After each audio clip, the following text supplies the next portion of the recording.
Hi, I'm Elise Fila. I'm on the Williamsville Garden Walk, and I rescue plants. Besides buying plants, I rescue a lot of plants for the parks in Williamsville and also in my yard. We find demolition sites where they're tearing houses down and bulldozing everything and scraping the soil. And there's often perennials, bulbs, and shrubs and vines that are going to be destroyed. So we get in there, we get permission when we can, and get in there with our shovels and dig things out before they're totally history. I'm on the Williamsville Beautification Committee, so I'm able to go in all the parks and place plants where I think they're appropriate, including rescued plants. 10-15 years ago, they were demolishing an old inn. It was abandoned and it was dilapidated, and they were tearing it down. And we got all the irises, peony bushes, daylilies, and all the daffodils and ferns. Pretty much cleaned them out, but between me and a couple friends, there was plenty to go around.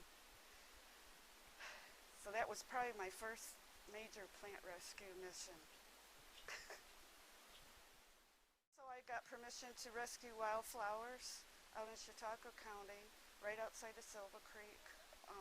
Trout lilies that were going to be destroyed by bulldozers. They were taking down the woods to put up billboards, if you can believe it. They cut all these beautiful mature trees, and they already had gotten the May apples.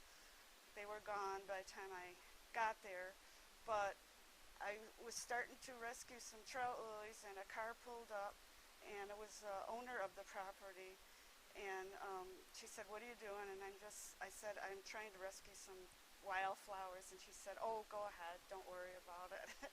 So I got a little nervous when she pulled up, but there was a sign with a phone number, and I did call again to make sure it was okay to go back and get more wildflowers.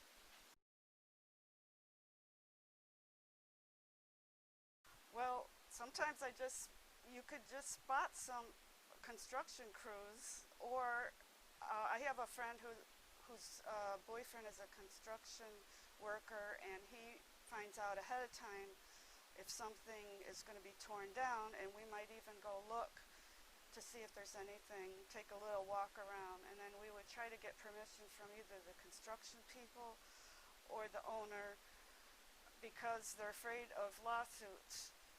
That's all they're really worried about. They don't care if you take the plants. They're afraid of getting sued if you step on a nail or hurt yourself in some way. They might have you sign a waiver to say you will not press charges if you're injured, because that's all they're really worried about. They don't care if that you're taking the plants.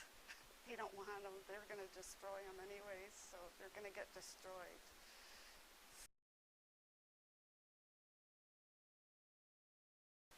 Trowels, transplanting shovels, regular shovels, buckets, and even recycling bins. Recycling bins come in handy for rescuing plants.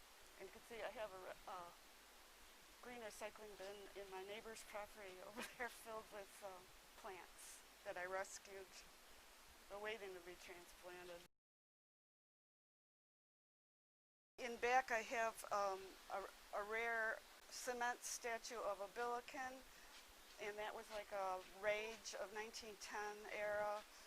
It's almost like a part Buddha, part elf creature that's supposed to be good luck, and we were able to get that out of Medina, out of an estate that was being sold off. All the contents were being sold off, and they also let me dig some plants out.